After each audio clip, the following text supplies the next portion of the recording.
Լուր տերոր բժշկական հաստատություններում բժիշկները ահազանգում են առողջության ապահովագրության ներմուծումից հետո իրենք ֆինանսական ու հոգեբանական տերորի են ենթարկվում տնօրենների կաբինետներում։ Տնօրենը առանձին իր աշխատասենյակ է հրավիրում բժիշկներին ու պարտադրում, որ առմետ ծրագրից հեռացնեն իրենց խորհրդատվությունները, որպեսզի գումարը քիչ կազմի։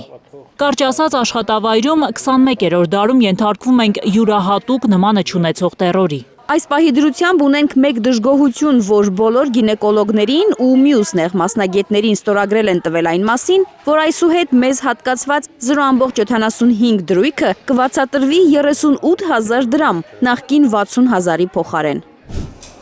Բժշկի ձայնը նախաձեռնությունն է ամեն օր այսպիսի նամակներ ստանում։ Բժիշկները ահաբեկված պատմում են աշխատավարձի անվան տակ արդեն 2 ամիս է ստանում են կոպեկներ ու սպառնալիքներ, ձայն չհանել։ Ես սրտաբան եմ և իմ հունվար ամսվա աշխատավարձը 160,000 դրամի փոխարեն ստացել եմ 18,141 դրամ, փետրվարի 16-ին եմ ստացել։ Սրտաբան, էխոգրաֆիստ, հունվարի իմ ծառայությունների համար հիվանդի ամբուլատոր վարում, բուժում, 70 էխո սրտագրություն, վարձատրվել եմ 5,250 դրամ։ Բարև ձեզ, ահա սկրինային ծաղրի, որ ստացել եմ փետրվարին, այնինչ պետք է ստանայի շուրջ 142,000 դրամ։ Պոլիկլինիկաներից մեկի բժիշկ գինեկոլոգը մեծ հետ զրույցում հաստատում է, զգալիորեն կրճատվել են աշխատավարձերը։ Այդ մասին պոլիկլինիկայի ֆինանսիստն է տեղեկացրել աշխատակիցներին։ Մեզ էլ մեր ֆինանսիստը զգուշացրել է, որ այս անգամ արդեն ընդհանուր բոլոր տեղերը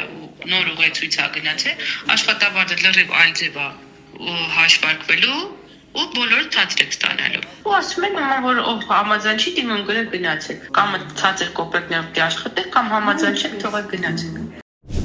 Անանուն մնալու պայմանով մեծ հետ զրուցող գինեկոլոգն ասում է, փետրվարի աշխատավարձը դեռ չի ստացել, բայց հաշվապահությունից տեղեկացրել են։ Աշխատավարձը պակասելու է, տնօրենն էլ խնդրել է աղմուկ չբարձրացնել, համբերել մի քանի օր։ Մարդիկ աշխատում են գումարի համար։ Հիպոկրատի երդումը չեն տվել, որ պրոստը ձրի աշխատել։ Կոնկրետ մկերունին Երևանի հանրապետականի պոլիկլինիկան 3 աշխատավարձ նստել է ու շատ ցածր։ 50 կամ 40։ Ցածր աշխատավարձերի հետևում պետության չնչին փոխհատուցումն է առողջապահական ծառայությունների դիմաց, բացատրում է պատգամավոր Արմենուհի Գյուրեղյանը։ Նախկինում, եթե խորհրդատվության համար քաղաքացին պետք է վճարեր 20,000 դրամ, հիմա նույն ծառայության համար պետությունը փոխհատուցում է ընդամենը 6,000 դրամ, ընդ որում այդ 6,000-ը մի քանի տեր ունի։ Այդ 6,000-ի 50%-ը նոր աշխատավարձի ֆոնդ է, որը պետք է բաժանվի թե բժշկի, թե բուժքույրի, այդ ծառայություն մատուցող բուժանձնակազմի վրա։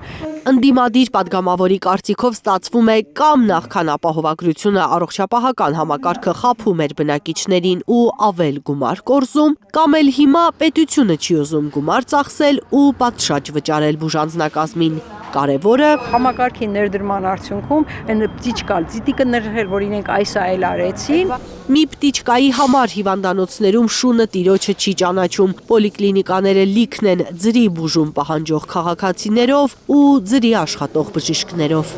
Այն ծառայությունը, որ մինչ այդ բժիշկը բուժքույրը մատուցել է, այդ նույն ծառայությունը հիմա գնահատվում է 1500-2000 առավելագույն չափով։ Եվ ես հարց եմ տալիս, ինչպես եք դուք գնահատել նման չափի հասել, չէ՞ որ ի վերջո բժիշկը ինքը իր մասնագիտությունն ունի եւ մինչեւ այդ ուրիշ աշխատավարձ է ստացել 6 ամիս հետո ինչ ենք ունենալու մենք, ինչ բժշկական հանրույթից ինչքան հեռացողներ ենք ունենալու, ինչ ֆինանսական միջոցներ են մնալու այս համակարգում, դա իրենց չի հետաքրում, իրենց հետաքրում մինչեւ հունիսի 7-ը, մինչեւ ընտրությունները եւ սա ինձնից հետո ջրհեղեղ սկզբունքն է։ Կարևորը նախընտրական շրջանում իշխանությունը բում արեց հանրության բերանը գցելով առողջության ապահովագրություն արտահայտությունը։ Առողջության ապահովագրություն, որ կառաջացնի բժիշկների անապահովություն։ Լիլիթ Խալաթյան, Առաքել Օհանյան, Էլեն Յահինյան, Հայլուր։